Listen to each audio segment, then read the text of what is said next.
Olá pessoal, meu nome é Gueric, eu sou advogada, atualmente trabalho aqui em Cuiabá, sou formada em Letras e em Direito, tenho pós-graduação em Didática do Ensino Superior e sou pós-graduanda em Direito Civil Constitucionalizado e o novo Código de Processo Civil. Fiquei muito feliz em receber esse convite para participar da Semana Jurídica de vocês, espero que possa contribuir com o crescimento acadêmico de cada um. Bem, o tema que eu vou falar um pouquinho para vocês hoje é sobre o direito ambiental. O direito ambiental, geralmente quando a gente está na graduação, não é uma matéria que a gente dê tanta importância.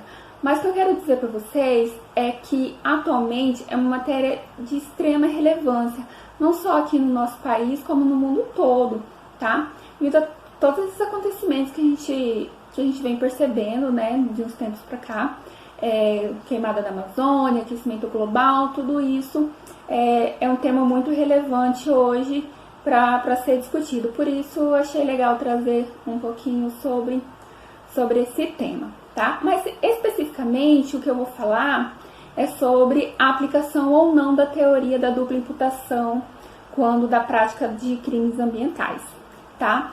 Primeiramente, eu vou fazer uma análise histórica sobre como é o direito ambiental, como ele era visto, né, dentro do ordenamento jurídico e também conforme a evolução da sociedade, porque isso tem uma grande relevância quando dessa análise para a gente entender por que hoje a gente tem essa legislação que a gente tem, porque que o entendimento que a gente tem hoje é esse.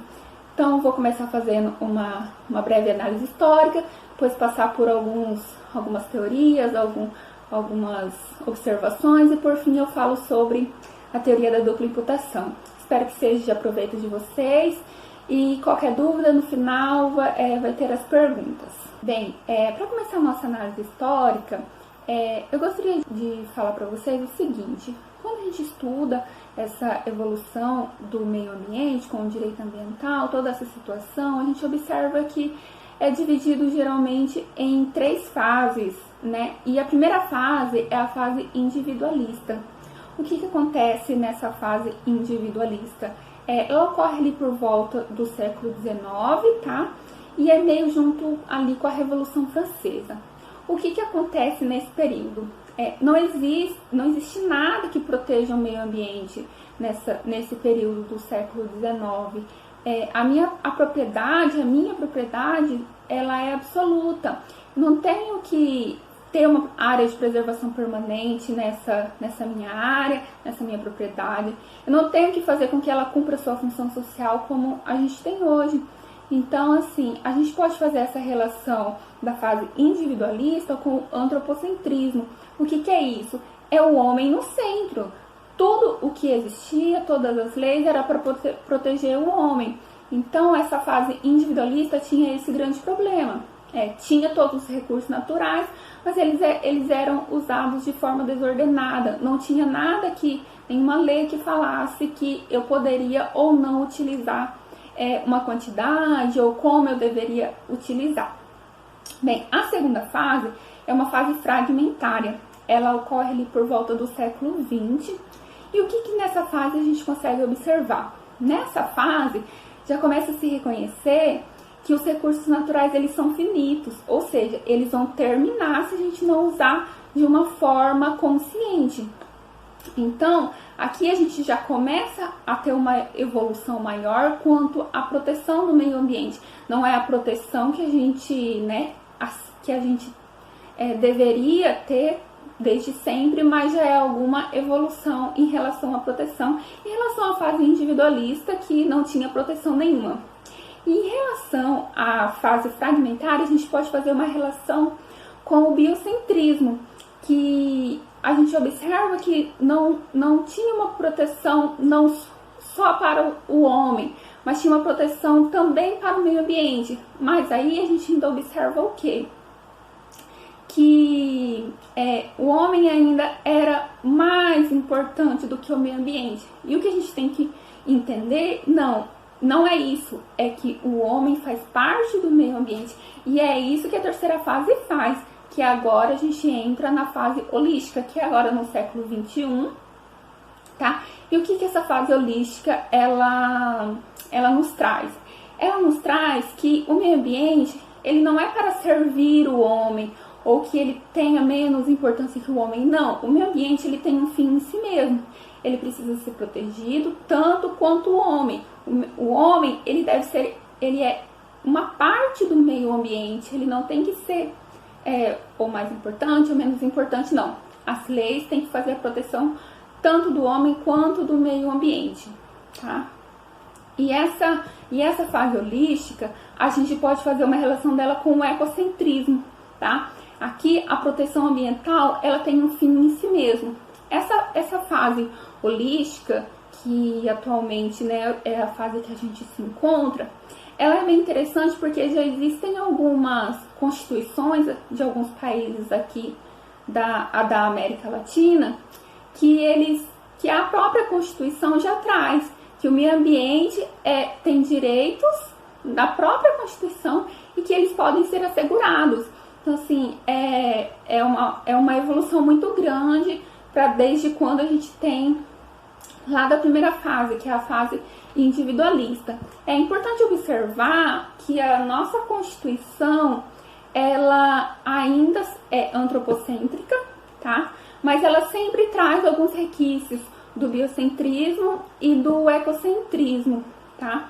Então, por que eu acho importante a gente fazer essa análise histórica? Para a gente observar que não é desde sempre que existe essa proteção do meio ambiente que a gente tem hoje, tá? E aí, quando a gente for analisar o artigo 225 da Constituição brasileira, que traz para a gente sobre a proteção do meio ambiente, a gente vai entender quais são os dois princípios, né, que considerados assim os mais importantes.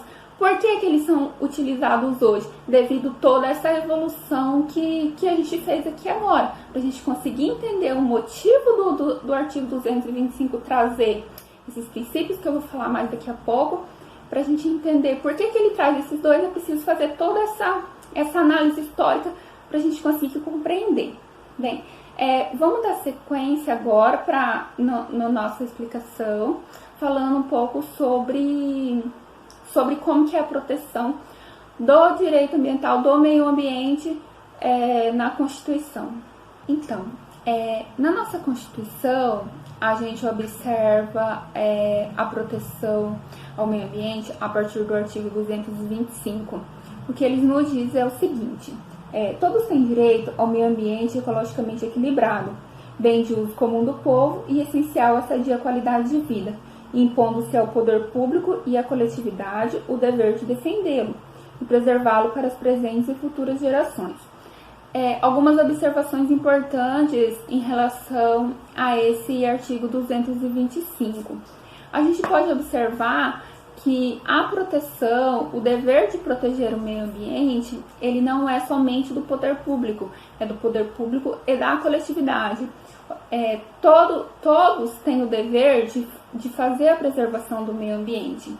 Uma outra observação é quando ele diz, e preservá-lo para as presentes e futuras gerações. Aqui que eu gostaria de chegar nesse ponto, em relação a dois princípios que tem relação com a análise histórica que a gente fez anteriormente, que são os princípios do desenvolvimento sustentável e da solidariedade. O que é isso? O que quer dizer esse princípio do desenvolvimento sustentável?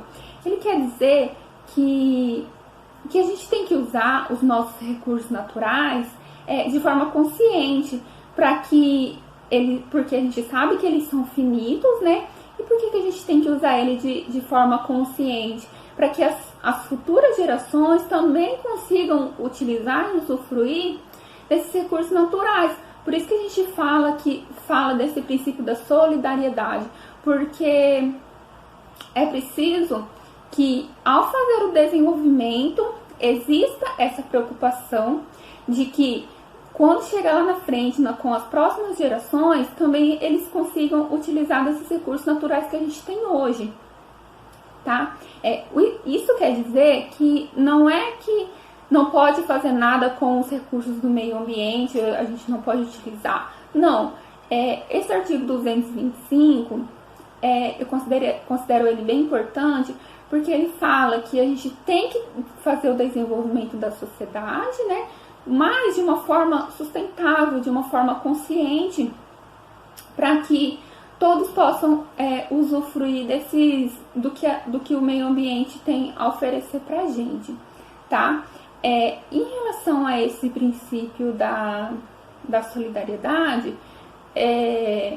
a gente observa que quando a sociedade estava naquela fase individualista, não tinha essa preocupação não tinha esse princípio, como não tinha nenhuma legislação, não tinha nada, então eles não se importavam com o que poderia ainda ser deixado dos recursos naturais para as próximas gerações.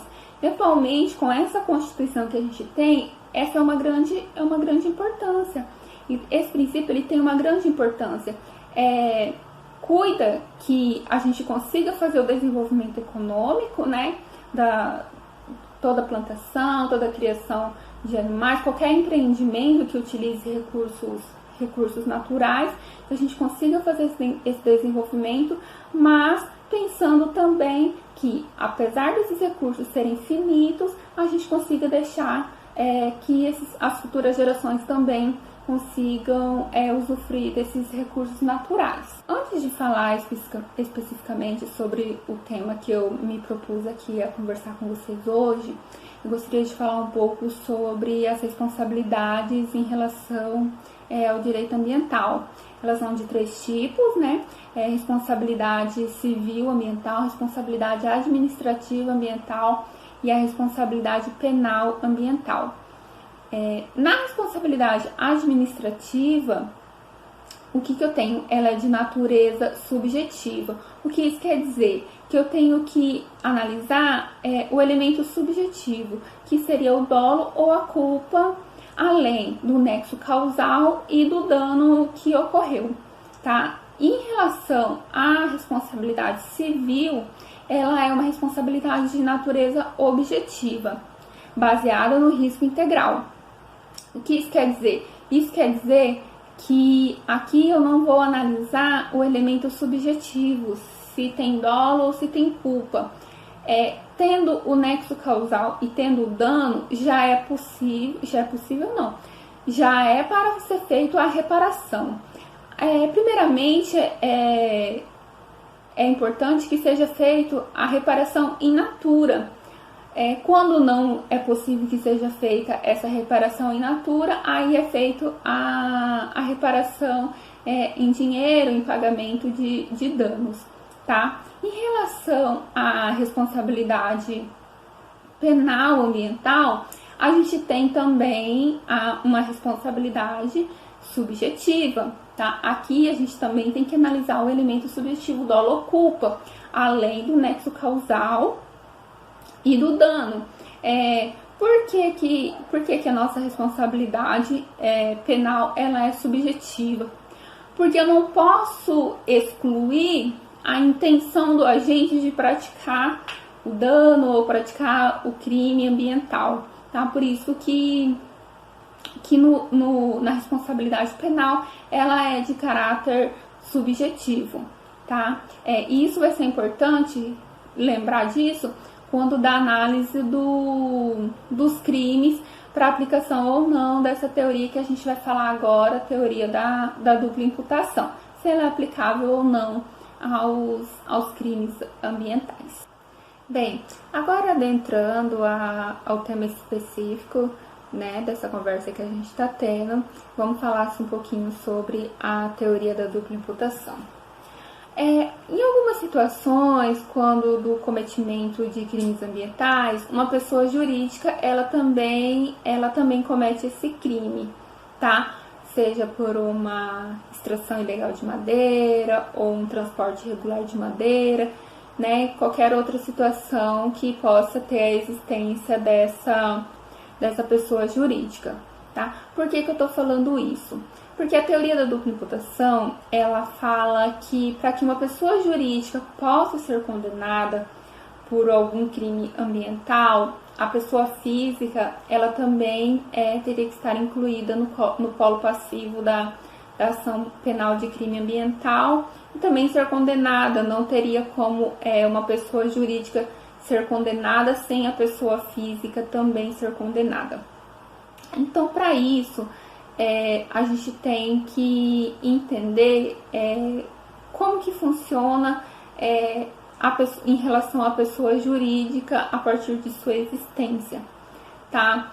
A gente sabe que para a pessoa jurídica existir, ela precisa ter um CNPJ, ela precisa fazer o seu registro lá na junta comercial do seu estado de funcionamento, tá? Em relação à pessoa jurídica, existem algumas teorias.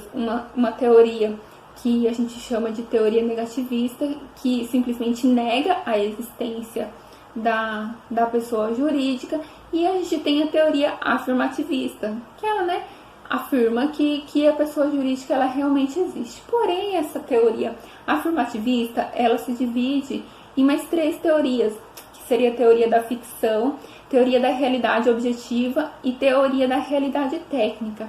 A gente tem que entender que o nosso Código Civil, lá no artigo 45, ele aceita a teoria da realidade técnica, tá? Então, aqui a gente consegue entender que o ordenamento jurídico entende a existência da pessoa jurídica, tá? E aí, a partir desse momento, a gente tem que começar a analisar se ela comete crime ou não, tá? E se ela vai ser condenada sozinha, caso ela tenha praticado esse crime, se ela vai ser condenada sozinha ou se ela precisa que a pessoa física também seja condenada para que ela também seja condenada, tá? Primeiramente, é importante a gente ler o que diz a Constituição, tá? Por que eu sempre comento sobre a Constituição? Porque hoje a gente tem um entendimento da supremacia da Constituição Federal. Então, todas as leis devem obediência à Constituição Federal. Não pode dispor ao contrário do que está na Constituição. Por isso que toda análise, tudo que eu estou falando aqui para vocês, eu sempre tenho como início a Constituição Federal. Tá? Agora vamos ver o que diz o parágrafo 3º do artigo 225 da Constituição Federal. Diz assim: as condutas e atividades consideradas lesivas ao meio ambiente sujeitarão os infratores, pessoas físicas ou pessoas jurídicas, a sanções penais e administrativas, independentemente da obrigação de reparar os danos causados. Tá?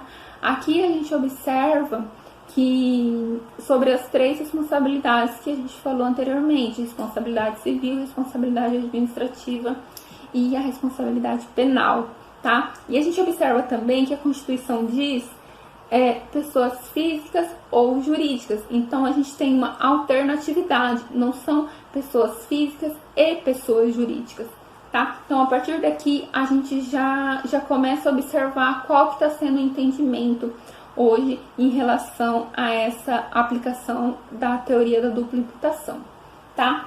O entendimento que se tinha anteriormente era que quando do cometimento de um crime ambiental por uma pessoa jurídica, era necessário que houvesse também a colocação da pessoa física no polo passivo da ação penal de crime ambiental, porque não poderia haver a condenação da pessoa jurídica sem a condenação da pessoa física. Esse era o entendimento, tá? O STJ, ele já vinha com algum entendimento ao contrário, que a pessoa jurídica poderia ser condenada sozinha.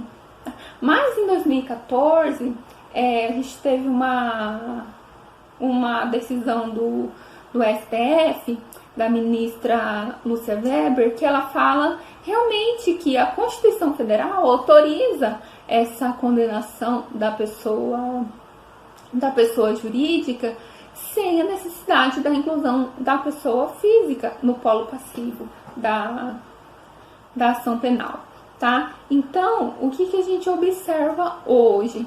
Que os juízes de primeiro grau, alguns ainda têm um entendimento de que é necessário a inclusão da pessoa física, tá? Mas a gente observa também que os juízes de primeiro grau, e também os tribunais de justiça, eles têm que observar as decisões que os tribunais superiores têm, né? Então, assim, como que eu vou usar essa teoria na defesa de algum cliente, tá?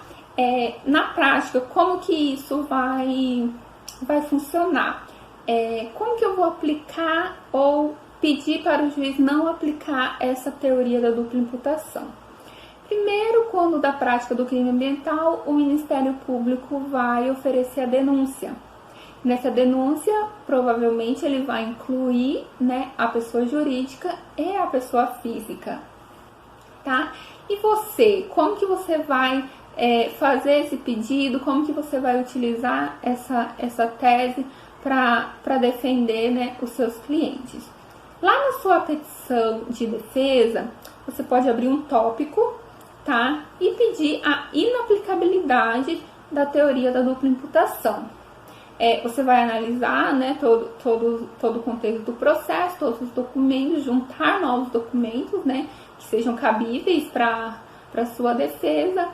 E dentro desse tópico, você vai explicar que atualmente não é aplicada mais essa teoria, né? E vai fazer a remissão lá pro artigo 225, parágrafo 3º da Constituição, mais o acórdão que foi proferido pelo STF falando que essa teoria já não é mais aplicada, que a pessoa jurídica pode ser condenada sem a necessidade da pessoa física também ser condenada. Por que eu estou falando isso? Porque quando a gente analisou as responsabilidades, responsabilidade civil, administrativa e penal, a gente falou o quê? Que a responsabilidade penal, ela era subjetiva. Eu tenho que analisar o elemento subjetivo, o dolo ou a culpa, tá? Se eu não tiver análise, se eu não tiver dolo e a culpa, eu não posso aplicar uma responsabilidade penal objetiva. Não existe responsabilidade penal objetiva no nosso ordenamento jurídico, tá? Então, você utiliza esse fundamento, claro, se a pessoa física, né, não tiver cometido nenhum crime também. Caso ela tenha cometido, ela também vai receber a sanção penal, tá? Mas, como eu vinha dizendo, não existe no nosso ordenamento a responsabilidade penal objetiva. Eu tenho que analisar o elemento subjetivo, dolo ou a culpa, tá? Então, abre um tópico na sua petição de defesa e coloca da inaplicabilidade da teoria da dupla imputação, né? Utiliza o artigo 225, parágrafo 3º, utiliza o acórdão do STF e utiliza essa análise do elemento subjetivo dolo ou culpa, tá? Até aí, ok. Caso a sua tese seja acatada pelo juiz da causa, né? Lá, quando ele for proferir a sentença, ele vai fazer duas dosimetrias de pena, tá? Se as duas pessoas forem condenadas. Se a pessoa jurídica, né, cometeu o crime, vai ter uma dosimetria da pena para ela. Se a pessoa física não cometeu o crime, ela vai ser absolvida. Se a pessoa física cometeu o crime ambiental, ela também vai ser condenada, porém numa segunda dosimetria da pena. Então aqui a gente tem o quê? Quando o juiz for fazer a sua sentença, ele faz duas dosimetrias de pena. Uma para a pessoa física e outra para a pessoa jurídica, tá? E aí, por que eu tô falando isso? Porque a pessoa jurídica, algumas penas que são aplicadas para a pessoa física não são aplicadas para a pessoa jurídica. Por exemplo, uma pessoa jurídica não fica presa, né? Então, assim, existem penas que são para pessoas físicas e penas que são para pessoas jurídicas. E como que o juiz vai fazer isso? ele vai lá na lei dos crimes ambientais e vê quais que são as penas que são aplicadas para pessoa física e quais que são as penas aplicadas para pessoa jurídica, tá? Eu queria deixar aqui para vocês que eu já atuei em um caso desse, por isso que eu tô falando para vocês sobre essa situação, tá? E que assim, o entendimento que o juiz tinha aqui, o juiz da Vara do Meio Ambiente aqui de Cuiabá, que ele tinha, era que era preciso que a pessoa física também fosse condenada, para que a pessoa jurídica fosse condenada pelos crimes ambientais. Então foi utilizada essa tese de defesa, né, da inaplicabilidade da teoria da dupla imputação, e o juiz acatou. Houve uma mudança de entendimento dele, tá? Com a utilização dessa tese, a gente conseguiu que ele mudasse o seu entendimento e que não fosse mais aplicada essa teoria da dupla imputação. E por isso, na sentença, ele fez uma dosimetria de pena, uma para a pessoa jurídica e outra para a pessoa física, tá? Então, assim, às vezes a gente vê alguma jurisprudência, algum entendimento novo e talvez a gente não dê tanta importância. Mas o que eu falo para vocês é o seguinte: acompanhem todas as jurisprudências, todos os entendimentos, tanto dos tribunais superiores, como também do Tribunal de Justiça do estado que você for atuar como advogado, né? Aqui no Mato Grosso, a gente tinha um entendimento que era aplicado a uma tese, né? Então, assim, a gente conseguiu fazer com que o juiz entendesse de um modo diverso com uma teoria de um tribunal superior. Por isso a importância de hoje a gente fazer todo esse acompanhamento dos novos entendimentos, das novas jurisprudências. Isso assim vocês encontram no próprio site dos tribunais, vocês já conseguem ter em PDF, inclusive, as novas teses que estão sendo utilizadas quando do proferimento de algum acórdão, tá? Então, basicamente, a teoria da dupla imputação é isso. Na verdade, o que a gente pede é sua inaplicabilidade, porque analisando a Constituição, analisando as decisões dos tribunais superiores, a gente observa que hoje não é mais necessário que haja, né, para que a pessoa jurídica seja condenada, que a pessoa física também seja condenada, mesmo não tendo cometido nenhum crime ambiental, tá? Então, quando de algum caso prático que vocês forem contratados para fazer a defesa, o que vocês vão pedir? Que não seja aplicada essa teoria e que hajam duas dosimetrias de pena, uma para a pessoa física e outra para a pessoa jurídica. Inclusive, nesse caso prático que eu comentei com vocês, quando o juiz acatou a tese de defesa e não aplicou essa teoria, ele fez duas dosimetrias e para a pessoa física ele aplicou a pena mínima, né, que descrita lá na lei dos crimes ambientais, aplicou a pena mínima e aí a gente conseguiu um bom resultado para o nosso cliente, tá? Por isso que eu ressalto a importância de sempre acompanhar esses novos entendimentos, né? As mudanças de entendimento, porque às vezes, né, o tribunal entende de uma forma e aí chega um outro caso para eles e eles começam a entender de uma outra forma, de uma forma contrária.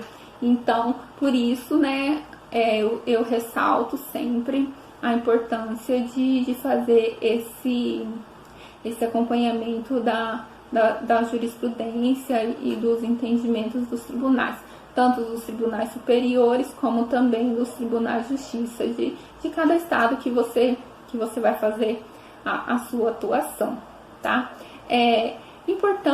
Uma coisa importante que eu gostaria de deixar para vocês é que quem começa essa mudança de entendimento, geralmente é o próprio advogado. Por quê? Porque é a gente atuando no caso que a gente vai, né, criando teses, observando como funciona uma situação. Será que essa tese, essa jurisprudência se aplica a esse caso? Então, assim, nós como advogados é que conseguimos, né, fazer essa construção de jurisprudências, fazer às vezes as alterações dos entendimentos dos tribunais. Por isso, eu falo para vocês que a advocacia, ela, apesar de às vezes ter alguns percalços, ela sempre nos traz alguma alegria, inclusive nesse caso que eu falei com vocês, quando eu recebi a sentença, eu fiquei bem feliz, né, por conseguir fazer essa mudança de entendimento do juiz, e que, assim, quando você recebe uma sentença dessa e você vê que, né, você estudou, você fez todo esse acompanhamento, que deu tudo certo, então isso é bem gratificante. Para finalizar a nossa conversa, eu gostaria de deixar um recado para vocês, que, assim, hoje a gente está vivendo, né, um momento bem atípico, não só aqui no nosso país, mas também no mundo todo, né? O mundo todo está aí empenhado para que tudo isso passe com os menores danos possíveis, e às vezes a gente fica um pouco desanimado, a gente fica um pouco, né, sem esperança, mas eu queria dizer para vocês, né, não perderem a fé, não perderem a esperança, que a gente consiga passar por isso com menos danos possíveis, né, e que a gente possa sempre fazer o nosso melhor e ajudar o outro, tá? Gostaria também de deixar aqui, né, parabéns por essa semana jurídica, é uma boa iniciativa, né, nesse período que a gente tá passando, e espero que eu tenha contribuído um pouquinho com o crescimento acadêmico de vocês, tá? Não tem tanto tempo assim que eu atuo na advocacia. Eu comecei em agosto de 2018, mas já tive algumas experiências bem interessantes. Então, espero que eu possa ter contribuído um pouquinho com vocês, e obrigada!